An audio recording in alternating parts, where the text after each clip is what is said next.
ये कहानी आपको बताएगी कि सच्ची मेहनत कभी छोटी नहीं होती। जो दिल से देता है उसे देर सवेर ज़रूर ही वापस मिलता है। इसी तरीके की स्टोरी एक बूढ़ी अम्मा की है। जो अम्मा आपकी शहर के सबसे पुराने रेलवे स्टेशन के बाहर, जहां हर दिन हज़ारों लोग आते और जाते थे, वहीं एक कोने में अम्मा की छोटी सी दुनिया बसती थी। ना कोई दुकान थी, ना कोई ठेला था, बस एक पुरानी फटी चादर, एक छोटा सा चूल्हा और एक सबसे बड़ा एल्यूमीनियम का भगोना था। उसी भगोने में अम्मा हर रोज़ बिरयानी पकाया करती थी। अम्मा गरीब थी, इतनी गरीब कि कभी कभी उसके पास खुद खाने को भी पैसा नहीं होता था। उम्र उसकी 70 साल थी, कमर झुकी हुई, चेहरे पर झुर्रियाँ, लेकिन आँखों में आज भी बहुत चमक थी। वो चमक पैसे की नहीं थी, उम्मीद और आत्मविश्वास की थी। लोग अक्सर पूछते, अम्मा रोज़ बिरयानी ही क्यों बनाती हो? अम्मा हल्की मुस्कुरान के साथ कहती, बेटा पेट भर जाए तो आदमी आधा दुख भूल जाता है। कभी अम्मा का भी एक पूरा परिवार था। पति रेलवे में कुली थे, ईमानदार मेहनती, लेकिन किस्मत ने ज़्यादा साथ नहीं दिया। एक दुर्घटना में पति चल बसे। कुछ साल बाद बेटा बीमारी से चला गया। बहू शहर और घर दोनों छोड़कर चली गई। पोता किसी अनाथालय में चला गया। उस दिन के बाद अम्मा अकेली रह गई। लोगों ने सलाह दी, किसी आश्रम में चली जाओ, भीख मांग लो, ये सब क्यों करती हो? अम्मा का जवाब सिर्फ यही था कि भीख नहीं मांगूंगी, हाथ पैर सलामत हैं तो मेहनत करूंगी। पति की आखिरी निशानी एक पुरानी बिरयानी की रेसिपी अम्मा की पूंजी बन गई। बिरयानी की खुशबू, अम्मा की बिरयानी कोई 5 सितारा होटल जैसी नहीं थी।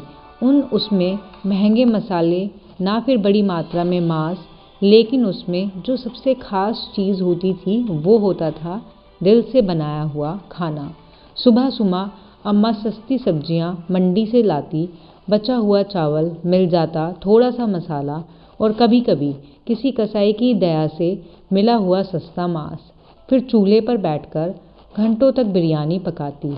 जैसे ही भगोने से खुशबू आने लगती, स्टेशन के आसपास जितने भी मजदूर, रिक्शे वाले, गरीब छात्र बैठे हुए होते, सब अम्मा की ओर खींचे चले आते। प्लेट की कीमत सिर्फ 30 रुपये थी। जो नहीं दे पाता उसके लिए अम्मा का जवाब तय था, कोई बात नहीं बेटा, आज नहीं तो कल दे देना। तभी कुछ टाइम बाद राहुल नाम के एक लड़के की वहाँ एंट्री होती है कि एक दिन स्टेशन पर एक नौजवान स्मार्ट हैंडसम सा लड़का आता है। महंगे कपड़े, लैपटॉप बैग, चेहरे पर थकान, आंखों में निराशा होती है और उसका नाम होता है राहुल। आईटी कंपनी में काम करता था, लेकिन हाल ही में उसकी जो नौकरी है वो चली गई थी। शहर में रहना मुश्किल हो गया था। भूख से परेशान राहुल को अम्मा की बिरयानी खुशबू ने रोक लिया। अम्मा एक प्लेट मिलेगी? तो अम्मा बोलती है, ज़रूर बेटा। खाने का पहला कोर जैसे ही राहुल की आंखों मुंह में गया, आंखें उसकी भर आई। अम्मा इतनी सस्ती और इतनी अच्छी। अम्मा मुस्कुराई। अच्छा इसलिए लगता है क्योंकि भूख सच्ची है। राहुल रोज़ आने लगा, कभी पैसे देता, कभी नहीं देता। अम्मा कभी कुछ नहीं कहती। एक दिन राहुल ने पूछा, अम्मा अगर आप चाहें तो कीमत बढ़ा सकती हैं, लोग फिर भी खाएंगे। अम्मा ने चावल चलाते हुए कहा, बेटा बिरयानी बेचती हूँ, ज़मीर नहीं। फिर उसने धीमी आवाज़ में कहा, जो आदमी भूखा है वो ग्राहक नहीं भगवान होता है। एक हफ्ते बाद लगातार बारिश होती रही। स्टेशन पर लोग बहुत ही कमाने लगे। अम्मा का सामान भीग गया था, चूल्हा बुझ गया था और उस दिन अम्मा ने कुछ नहीं बेचा। रात को अम्मा उस दिन भूखी ही सो गई। अगले दिन सवेरा हुआ। उसने देखा कि अम्मा चुपचाप बैठी है। अम्मा आज बिरयानी नहीं? अम्मा की आवाज़ काँप गई। चावल नहीं है बेटा। राहुल बिना कुछ कहे चला गया। शाम को राहुल वापस आया अपने कुछ दोस्तों के साथ। सबके हाथ में राशन के थैले थे।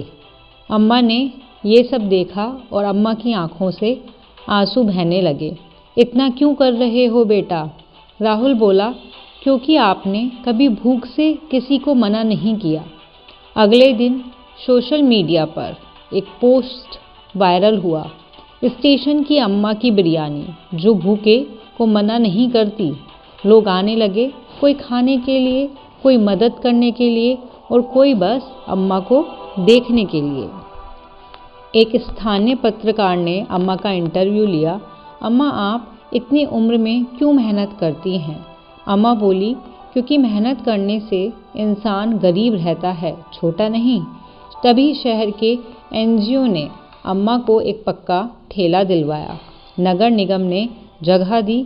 अब अम्मा की बिरयानी स्टेशन अम्मा स्टेशन स्पेशल के नाम से जाने जाने लगी। अब कोई बड़ा आदमी मदद के लिए दुकान पर आता भी और कहता कि मुझे दुकान चाहिए, तो अम्मा उसके सामने बस एक शर्त रखती कि जो भी आपकी दुकान पर भूखा आएगा उसको खाली हाथ नहीं लौटाओगे। एक दिन किसी ने अम्मा से पूछा, अम्मा सबसे बड़ी दौलत क्या है? तभी अम्मा ने कहा कि सबसे बड़ी दौलत इज्जत होती है और वो तब मिलती है जब तुम देने की हालत में भी देने से पीछे ना हटो। इट मीन्स जब तुम देने की हालत में भी ना हो लेकिन उसके बावजूद भी आप पीछे ना हटो। तो ये स्टोरी हमें यही शिक्षा देती है कि जो इंसान का कद है वो पैसे से नहीं संस्कारों से मापा जाता है। जिसको भी वीडियो पसंद आए इसको लाइक शेयर सब्सक्राइब करें, बेल आइकन पर क्लिक करें, नोटिफिकेशन आपको मिलते रहेंगे। कमेंट बॉक्स में ज़रूर बताना कि आपको ये वीडियो कैसी लगी। Thank you.